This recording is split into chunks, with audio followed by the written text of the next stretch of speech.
Yeah, we know that Matty's is cut off a little bit, but there's nothing much. It's fine. There was way bigger fish to fry.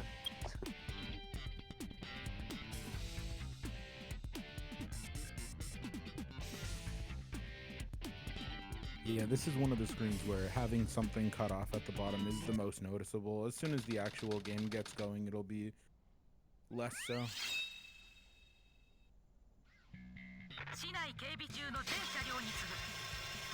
Let's see what the mission descriptions are. Spanish. But anyway, I should talk less about that. Fair enough. We're down the boarding section. No rap skips so far.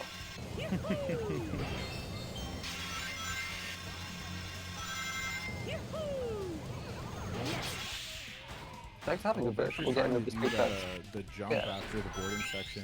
That's a tricky tag. I don't personally do it myself yet. Yeah, I struggle with that. I know it's something I need to look at myself, but like getting enough distance from the ramp to land on the tram, I can't do it. Okay, Matty, so you skip attempt. Ooh, okay, failures for both at least.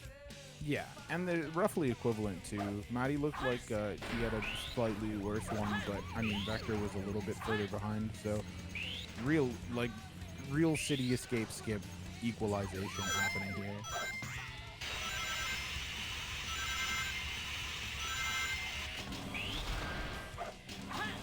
I like this section. In my opinion, it's the most fun part of the stage. You just rip down these hills, and sometimes you fly off, but whatever. It's not as bad as Green Forest. I've brought my mic a bit closer to my mouth. Let me know if this is better.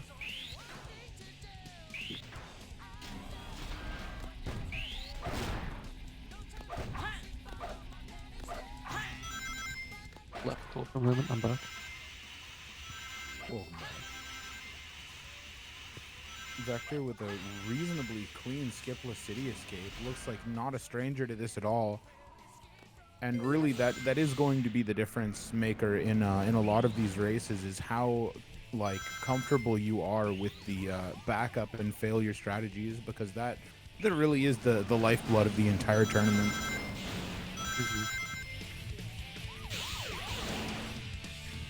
I'm also not sure how much Vector's been playing lately. I know today we also weren't sure how much Kirk had been playing lately.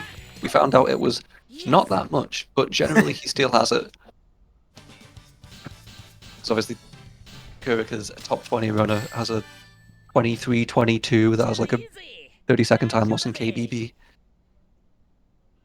Yeah. It like the biggest thing about SA2 is that rust is about as prevalent in this game as it is in other ones, but once you've derusted, sometimes you'll find out that you're better after a break. Although you do have to get that far first, which easier said than done. Vector doing the homing attack strategy for front box Bigfoot as opposed to the somersault strategy. Matty, a man after my own heart, doing back box Bigfoot. Always loved to see that.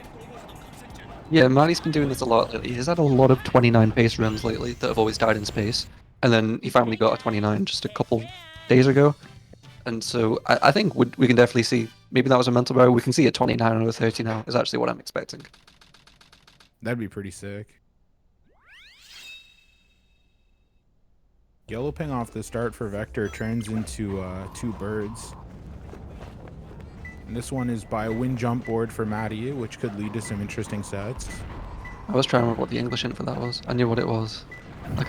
It's such a weird hint name. Yeah. Especially because English is one of the only languages that doesn't call it a trampoline. Vector with a pretty solid set there. A little bit messy on some of the grabs, but all in all, you can't really complain about RNG like that.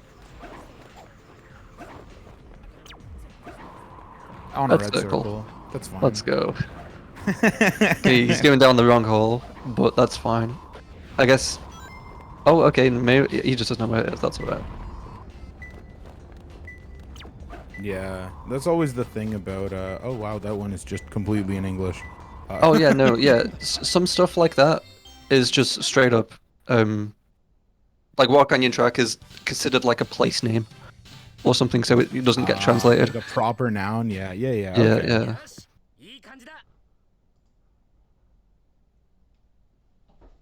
Oh, interesting. Oh no, never mind. I thought Vector had emblem skip glitch on, and then I remembered that you don't get an emblem for beating Eggman 1. But yeah, Eggman 1 is basically just a non-factor. We're already into Prison Lane for Vector.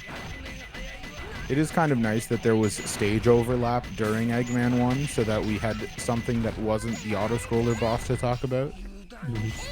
That is actually one thing about having this rules format where there's so many closer matches. It's like typically they're all on pretty much the same thing. Mm. And right now that thing is Prison Lane, although Vector is basically an entire elevator ahead. And he is taking an early lead. Mm. But like, especially at this level, like individual stages can be such a huge deal breaker, like even if they're played at that runner's max potential, that like races like this really can change hands at any point in time. Yeah, like just with how their progression is, maybe one of them can get a 140 Prison Lane, the other can get a 150, because Prison Lane's got a really high skill ceiling. And then like later on in like Pyramid Cave, somebody can get like a 135 and the other one will get like a 155, and it's like, oh, okay. And it's just the alternate person. It's just what they worked on. Yeah, it's just which stages they've devoted the amount of time to feel comfortable with enough.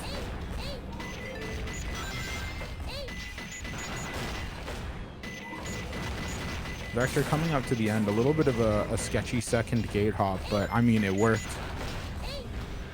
It's true. Yeah, So I believe 142. Vector has like a 2805 IGT. I know he is an IGT supporter, so perhaps he has quite some IGT abuse in there, so it's not quite as good V1.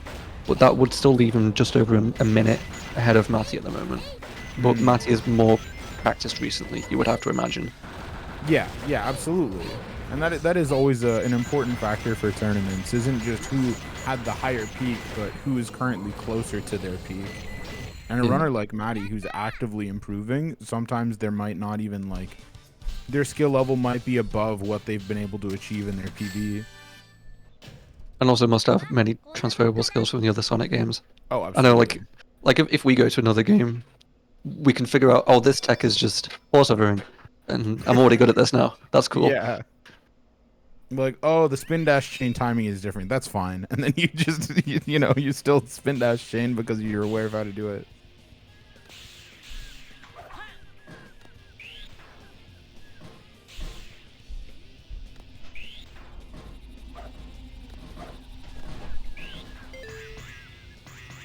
Oh, the first check strat. I mean, this beginning looks quite confident, despite the strat that might be seen as suboptimal.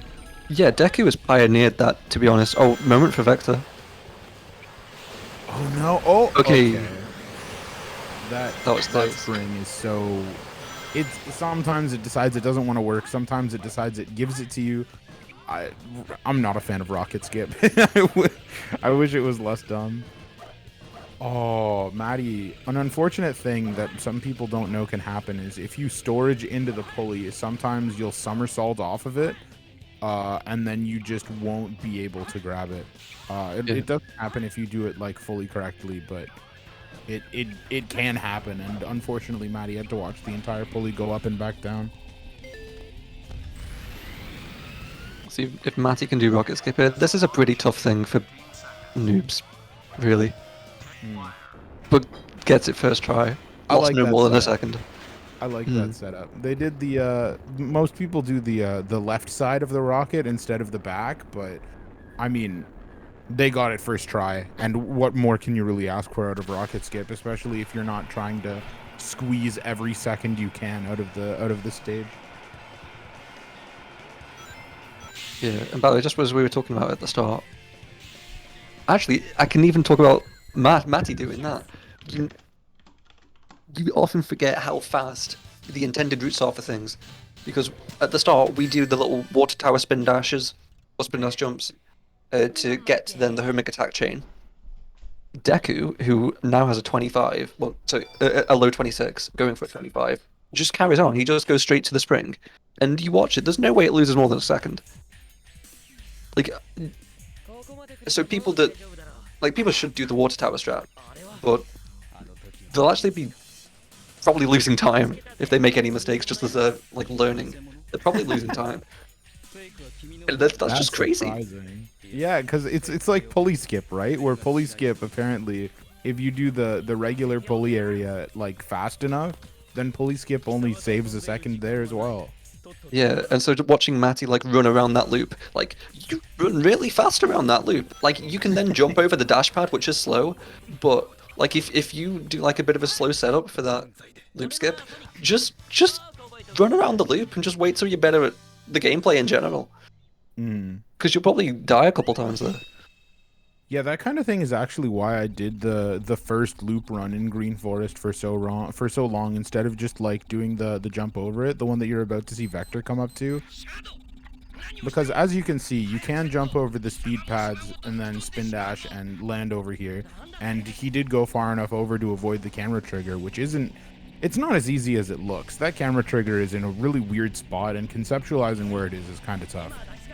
But like, yeah, if you had hit that camera trigger or died or jumped off the loop wrong or not gotten your spin dash, then those are all things that are going to make it slower than just running around the actual loop.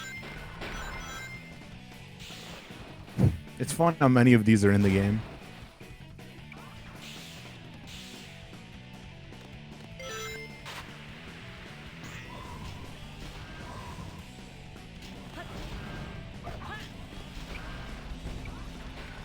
Yeah, Vector going up the spring section as Matty makes his way over to the first loop.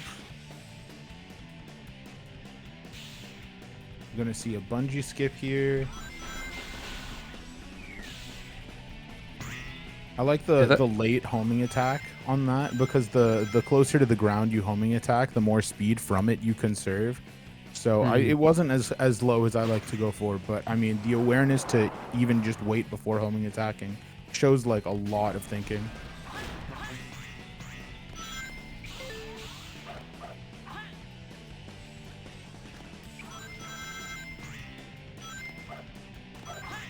Oh, Matty trying to go for the light dash of rings around that ring box on the way up the tree.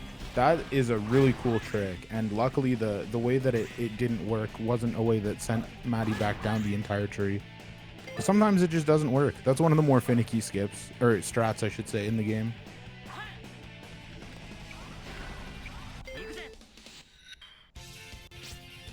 Okay, Vector coming into regular Pumpkin Hill. We'll see what his set will be. Okay, I didn't catch that. It was only on screen for a second. Appears to be on Pumpkin. Checks for cold iron bars. Yeah, always. Especially in a tournament setting, that cold iron bars could be so huge.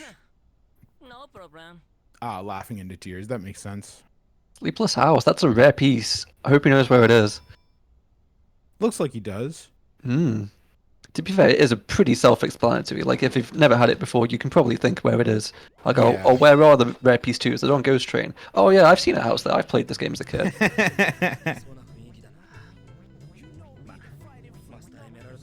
Yeah, so this is going to be a reasonably quick finish for Vector here. Matty's starting Pumpkin Hill now. I couldn't quite read it.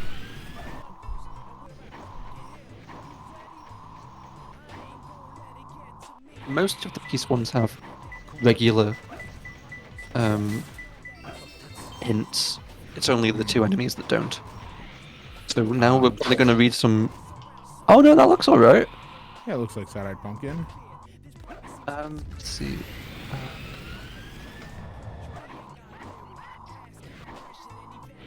I don't necessarily know if the radar pings off the rocket, but you may have been able to see that off of the Oh, yes, draw distance.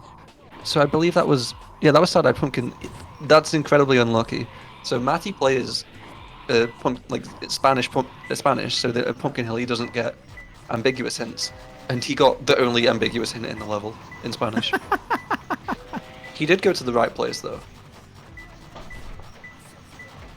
Although it is worth noting that Mati may also play in Spanish due to the fact that they're from Chile. That is true. But Small advantage towards actually understanding how Pumpkin Hill works in Spanish. I believe Matty did used to live in the US. Like he is pretty fluent in English, reasonably. I think actually because both were on offer to him. Because really, there is one main pro to each. The Spanish is the Pumpkin Hill. The English is the Meteor Herd drilling tower hints. You can tell if you're on top of the drilling tower is on yellow or on grey just by having a closer look at the hint, and that's English exclusive. Ah. Lob, if you can hear this, resize Matty's timer. No, there's a 1 now. It's a Oh, I see it. That's huge. Oh, it's blue. Let's go. Okay, this is technology. This is not the first time, actually. Vector failing. No. He's getting Everything water about the rest of that looked so promising. There's a good upgrade weight, and the cycle looked promising, but Yeah, Vector's been running a solid race. He's not, had the fastest times, but they're very consistent for, around the same level of skill. yeah, absolutely. And he definitely could have made the back cycle there. So he's losing 8 seconds, perhaps? Something like that. It's a pretty reasonable time loss to go for the half cycle instead of the full cycle. Yeah, that looks like it would have been. I saw what the numbers were, and I already lost them. It would have been, I think, like a 148 check, which is a little bit rough.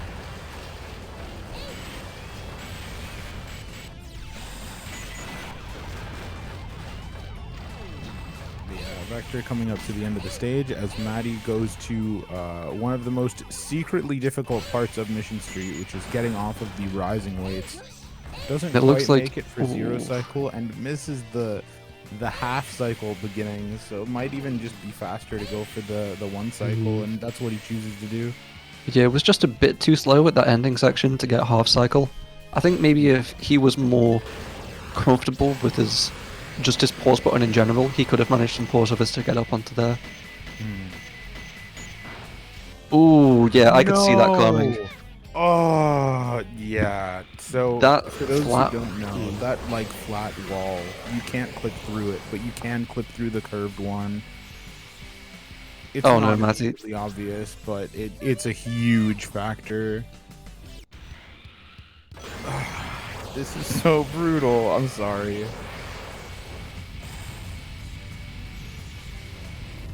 Yeah, I remember learning that. The hard way or the easy way? Oh yeah, the hard way. Obviously, I still sucked, and it wasn't in a tournament, so it was fine. Yeah, I remember learning that one. Aura told me. Shout out Aura.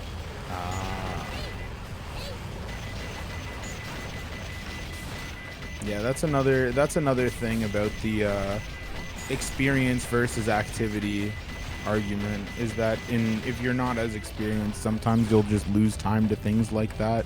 There's so many little things in this game that you just have to know.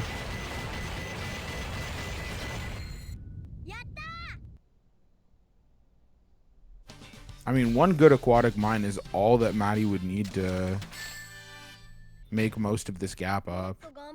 Not all of it, but any time save on a high 50 is gonna be really useful here, and it is definitely possible. Time for a Spanish aquatic mine. Ooh. Any 3 pieces? Vector Don't believe did get so. a 3 fans. I'm not seeing one for Maddie though. Okay, it does choose to reset there. That's generally the play. If you see no 3 pieces, you don't get a ping at the start, even within your first few steps forward, then your piece 1 is either in the brick room or the ghost room, and so you should just reset. I believe this is skulls looking at each other in a cave. Yeah, it's an unfortunate piece 1. Yeah, it's really far. It is a ping, but At what cost, really? Yeah, it is the equivalent of finally getting a Dry Lagoon Small Oasis Piece 1 and it's under the star. Oh, is that a piece 3 in Ghost Room? Yeah. Matty takes the gamble. It's definitely the And it right pays idea. off. And that's... Okay. Yeah, that was a lot of words. That was Oh, definitely for the fourth guy. Yeah. I saw the word that meant 4, and I'm like, okay, that's what this is. Although I wasn't sure if it was one of those glitched hints or Yeah. not. But no, that's Oh, on no. Pumpkin Hill and Dry Lagoon. Yeah, I was just like, there's absolutely no way that you can turn Chase the Skull into that many words. Yeah, fair enough.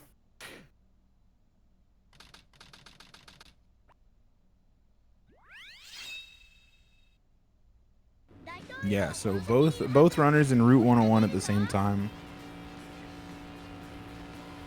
It'll be that way for a while, but you do get the opportunity to watch some high level ring routing on the fly for probably a lot of the runners at this skill level, because most of them don't go in with a specific ring route in mind. They just kind of know to boost over hills and grab whatever rings they can.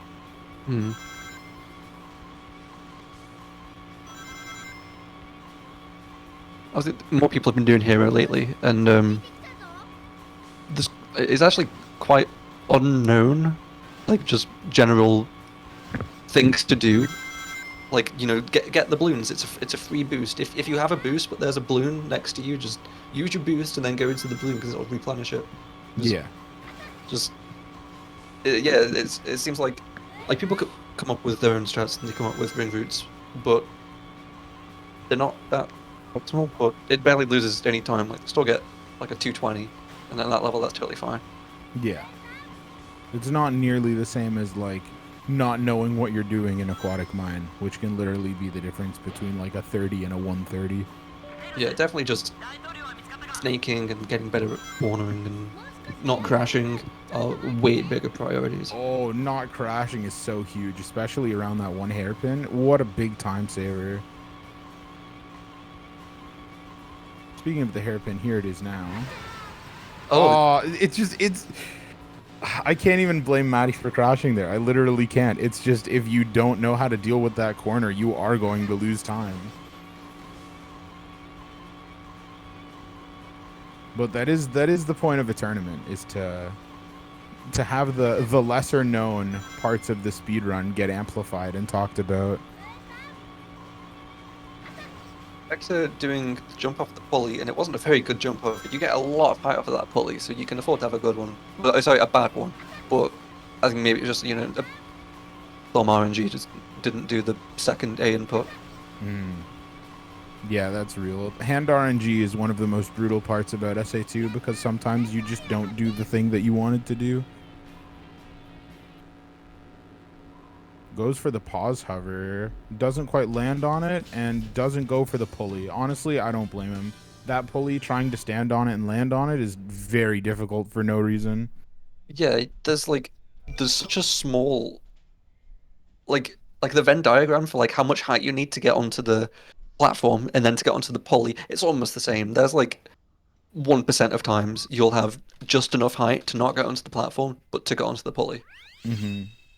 Actually, something that I've noticed, but it's probably not real, is that I feel like if I have too much height, landing on the pulley is harder, and I almost want to be a little bit below it so I can clip into the pulley. But that could be complete placebo. So we know Matty does Sonic 06, and I did mention, like, oh, this is just like pause because I can do this. There is tech in Sonic 06 with Shadow, where you do door clips that are exactly perfect pause hovers. You need to press A and pause on the same frame, and then pause and A right afterwards. And you just basically do a homing attack at ground level, and you want to do it through a door, and you just go through the door. And it's a pretty important tech.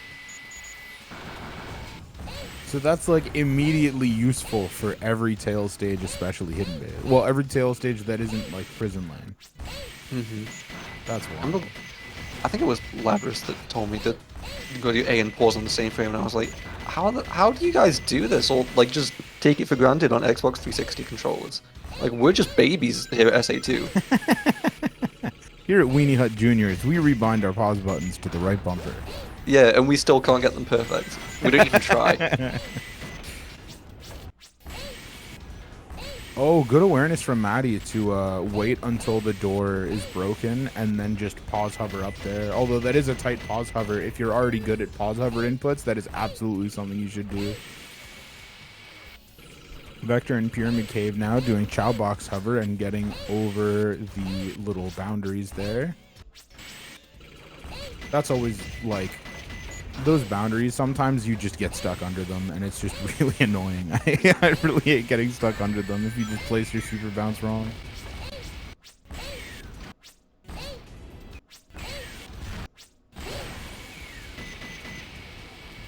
Vec's having a little bit of trouble this rail, which really can cause a lot of trouble if you don't do it perfectly. But he managed to make some good work of that situation. That could have done a lot worse. Goes to the right to avoid the ghost and is able to get a pretty good second door skip setup. The part leading up to the actual setup was a little bit different than what I'm used to, but I mean, evidently it worked because he got through first try.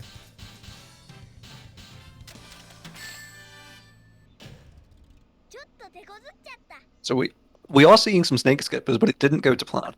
Yeah, that's an unfortunate death to take, although luckily he did hit that checkpoint. Sometimes you can just completely miss it because you exit the tunnel in the wrong way and you think you don't need it. It's really brutal when you have one of those moments and then you just like die and get sent back to your 13 check at the beginning of the level. Yeah. But luckily that didn't happen. While you're like still getting good at snake skip, like you'll hardly save time in a run because you'll have to make sure you get the checkpoint. It'll take you a couple attempts to get up. You'll go slowly. You'll measure it, and it's like the skip only saves 4 seconds. That's like a net zero, but you need to go through it. You need to get through the bad times to get to the good. And then it's just time save. It's honestly like potentially easier than doing the other part of the stage once you're fluent at it.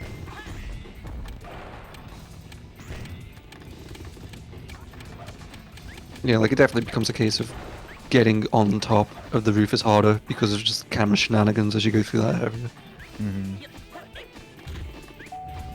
Maddie taking the key, which I feel like more runners should just do after they've failed the super bounce a couple times. Obviously, Yeah, for there's sure. the sunk cost fallacy where you're like, oh, I'm gonna get it the next time, definitely. But it's like, just take the key. It's another thing that doesn't lose as much time as you think. Yeah, if you are right by the key, then it's literally like exactly the same amount of time save. Like whether you back up and go through it again, or you put the key in the hole. Except the key in the hole works 100% of the time, and like you've just failed the super bounce.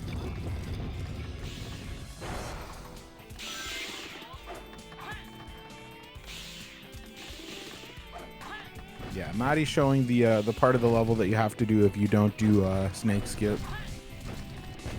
And yeah, it did. It was a lot more complicated than I remember. So yeah, that sounds about right. Vector's taking some. So he took EO1 as his first piece. It is an ambiguous piece. It's one of only 3 in Death Chamber, and it was the unlucky one. And instead of death stratting straight away, I guess he really does not like green room death strats. He's just going for it. And his piece is Scorpions looking away from each other, or whatever it's called. And I'm not confident he knows where it is. It is in blue. It's in blue hallway. Definitely having some trouble here. Yeah, this is what Maddie needs though to catch up. If Maddie can have a death chamber with less. Oh yeah, Maddie can definitely catch up because yeah. this isn't blue. This isn't blue. I forgot I was trying to read Spanish until the hint had disappeared, so I have no idea what piece this is. Yeah.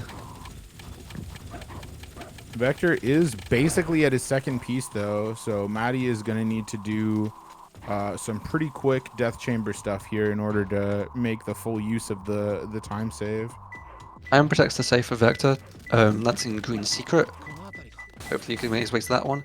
Okay, so it's middle of red eyes for Mati, and so this is a good death trap piece. He doesn't have too many lives, only 4, but hopefully he can do this. It's a 45% chance, and he's got it, and it's he actually gets shinning. It's shinning. So the hint for this is where the light used to be shinning, because they typoed it. Yep. It's supposed to be shining. And you can tell it was that one. We knew that straight away because it pinged green right at the start, and then pinged yellow. Good runners actually won't really see that because they'll be busy looking for bugs on patrol, and so they won't be able to catch it. You can just climb from the chest to the head. I didn't know that. And Maddie's ahead. And Maddie's ahead by 22 seconds. This is what we were talking about. One stage changed literally everything. Let's go, Mati. This is also what I love about pools, is that sometimes the lead just changes, and that's how it goes. Although, you did mention that Maddie had some really good runs that died to space, so I would be remiss to call this a done race at this point. Absolutely. Especially with how Mati's been taking Eternal Engine lately. It's such a hard stage, and a lot of people in the tournament have struggled with it, myself included, and Mati has struggled with it in his personal runs lately. So, but obviously it's a race now, maybe he's gonna take it safer. I think it's more been the goal ring that's struggled, so he's perhaps go straight into the tube. You don't have to lose any more than 10 seconds by going into the tube. So for a race, that's totally fine if you're not confident in your setup. Yeah, if you're not confident in your setup for the goal ring, then you totally should just not do that in a race. It's such a huge time loss. And then you fail it, and it's like, cool, I now have to do both for again. Yeah, it's an entire like minute of time loss, and you have to redo the skip, which wow, it's huge. Okay, at golem time. I'm sure we're gonna be seeing some profit bounces here. We are. Oh, profit bounces from Maddie, but regular super bounces from Vector. And this is all you need to know about them, really. Maddie just getting them 100% of the time. Vector currently 50%. That's a good showing from Vector, to be fair. 2 for 3 so far. Mati 3 for 3. Something that was interesting about Boom Boo that we didn't get to mention was that neither runner went for cat boost, which is interesting because many runners see it as like a trivial, like, oh, you should probably just be doing cat boost, but I can't think of the last time where I've seen both runners just not go for it, and it's not even like a huge deal. It again, it's one of those things that only saves like 4 seconds. Saves a lot more than that. Does it? Well, yeah, if you just do like vanilla, you get like a 45, or like a 46. Cat boost saves like 8 seconds over that. Really? Oh, damn. Yeah, you may be thinking of the old fireball skip. Yeah, the time save over fireball skip was probably what I was thinking of. I'm glad that. For both, Oh yeah, I'm glad that fireball skip didn't really have much prevalence. That thing looked hard. Yeah, it looked really difficult for not that much upside. Unfortunate about first try Bofa, but I mean the skip doesn't actually work, and luckily second try. First try, second try. Yeah, that's what's really important. Actually, even attempting first try, it only loses like a second. It's just a lottery ticket. Like, yeah, I'll spend a second to try and win 10. Why not? I only get one shot at it. Vector's having a go. Doesn't get it. That would have been results. Cool. Oh no, unadvised. You don't want to go for right side on first try. Some people are really consistent with right side first try. It's the same as left side. The same in terms of time save? No, the same in terms of you can't get it. It's random. I don't know. I've seen a lot of people get like, oh, you hate to see that. The clip back in is really brutal to see. I think that comes from. Actually, I don't even know what that comes from. Maybe an early jump. Looking at Mati, he has clipped it to the tube. That's incredibly well advised, and he's also not just waiting to land on the platform to shoot the targets. He's just going for it because he knows that there's wind there that can save him. This is that's rehearsed. That looks good. Random, not in the. It's not random in the like it's not deterministic or something like that. If you do the same inputs, you'll get it every time. But the range of inputs that works is like essentially like randomly selected. Yeah, we believe it's. We don't actually know, but we believe it's due to object load order, and so that can be like, even like a million things. Yeah, there are actually 3 possible load orders for the boxes in BOFA, and the only one that's really advantageous is the one after a death. Was that between the noisy machines, maybe, or like between the rotating beacons? Oh, it was in okay. front of He a went. big door that never opens. That makes sense. Okay, I suppose I didn't lose that much time. You are supposed to go right from spawn there rather than left. Anyway, that was. What's the Strayer? I think that's under a star. Oh, maybe, yeah. I was thinking star on a missile, but yeah. Oh no! And yeah, Vector unfortunately showing why Matty decided to clip in. The goal ring on BOFA is a lot more difficult than it should be. Yeah, you definitely can't see it as well as you can in older U-Skip. Yeah, and I struggled with that Cage in a when that container. happened. Yeah, Cage in a Container is a great piece from here. Wrong container, brother. Yeah, he's recognized it. 3 container brothers. So yeah, you can just spiral that. So there are multiple pieces in cages and Knuckles stages, and Knuckles can just punch them. Rouge can't. Rouge's hitbox like extends forward less than Knuckles' does. So that Rouge only has like 2 pieces in cages. But yeah, that's a thing. Also for the Knuckles and Rouge fights, like Knuckles again has a bigger like hurt box. So like the theoretical best time you can get is the same. But in terms of like actually a human doing it, like you'll probably end up getting like on average a few frames faster in the playing as Knuckles than playing as Rouge. Like my goal is like 3 frames faster as Knuckles. Oh, did he fall too low again? Oh, he barely gets it. He touches the absolute lowest point of the goal ring and gets through the stage. Oh, wow. Oh, that was so scary.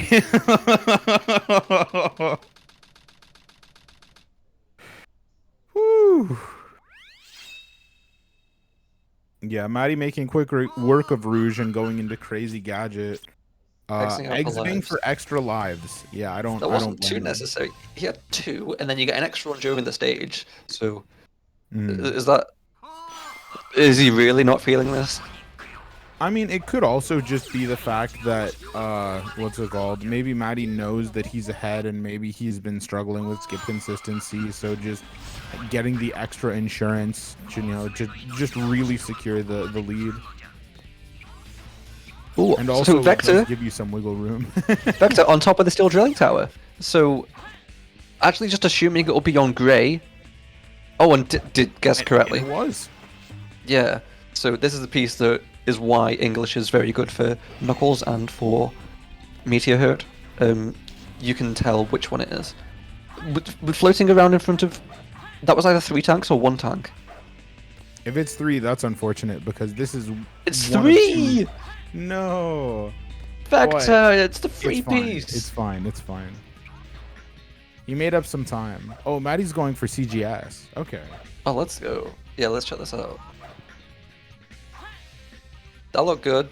Oh, wow, ooh. Really good. That's beautiful. That's a beautiful CGS so far. Let's see how the acid room turns out.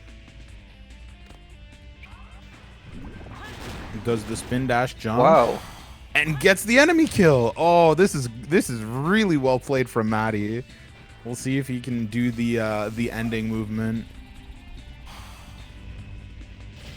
Doesn't even take the extra second to readjust. Oh, he doesn't know the good setup. Doesn't matter. Matty gets it first try.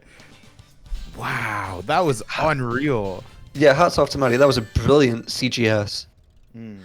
I definitely will be teaching him the good setup after this. But yeah, that's why he's getting the lives. That makes sense now. Yeah, so the things that had to go right in order for the CGS to look like that, Matty had to get a very tight frame window jump in order to not only pass over a kill plane, but also not have to jump off of the wall right near that artificial chaos.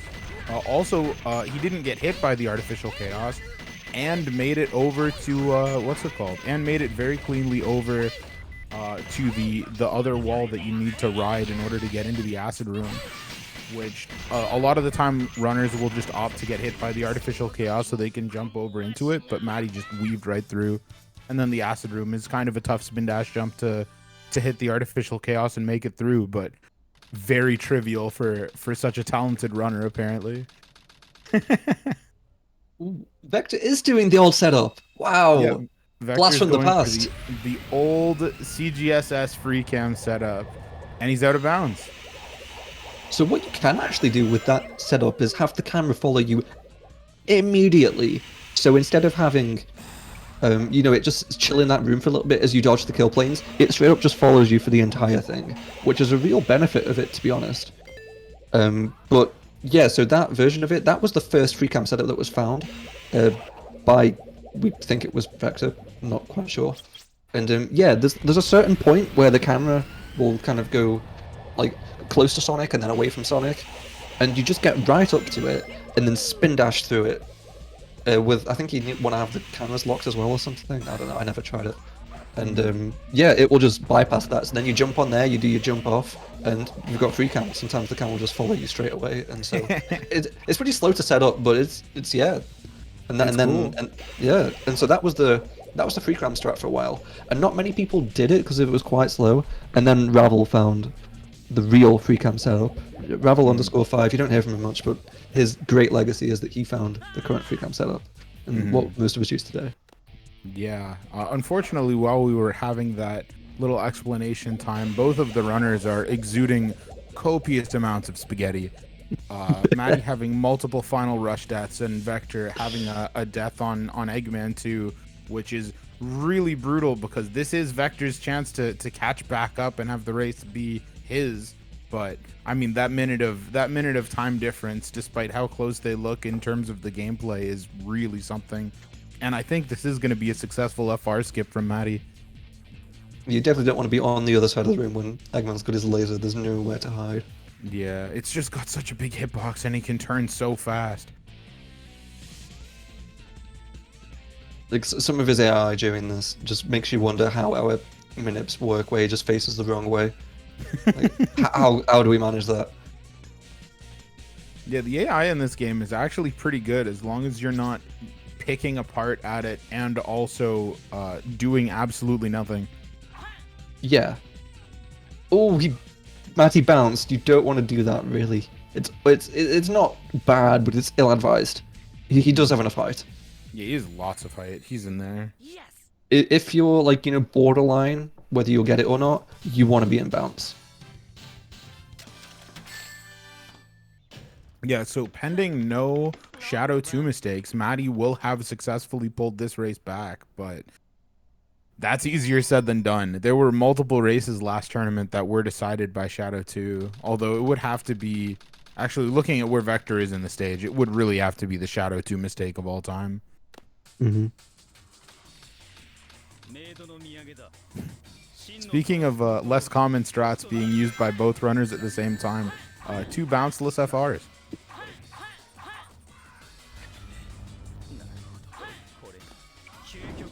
Matty having Shadow land behind him and spamming the bounce button to get a free hit or two, but not enough to end the fight early. Although luckily the homing attack manip gets set up relatively quickly, and Matty does finish in first place with a 31-26. That's huge. Well done, Matty. Yeah. Well done, Matty. With that, Matty's in the driving seat to be making it into bracket. Yeah, this is a huge race for this pool.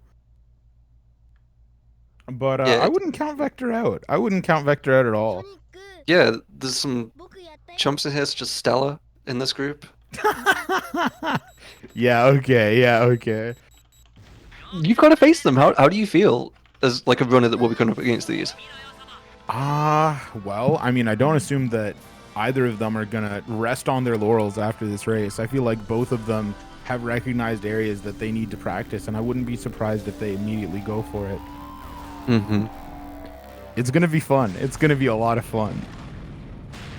Yeah, Zane and Dwarf are also in this group, and really I don't know too much about them, other than Dwarf is pretty good at Knuckles and is good friends with Cryptic.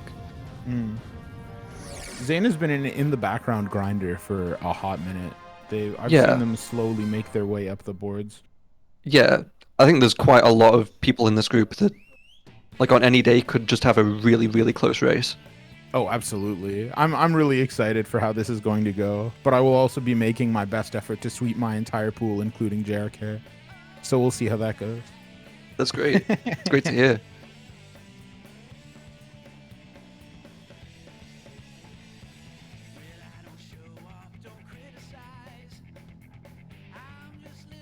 But yeah, Vector finishing up his own Shadow 2. A very well played race from him. Just really unfortunate what happened in, Death Chamber and that. But yeah, a very well played race by both runners, and I'm very interested to see how the rest of Group G is gonna pan out. Mm-hmm. And so now, because it's a bit late, we won't keep Flub any longer. We'll just get on our way. Thank you, gamers, for watching, and look forward to the next race, which is between Blug and Papa Bear, with Schrader and Liam on commentary. Right, thank you. Enjoy.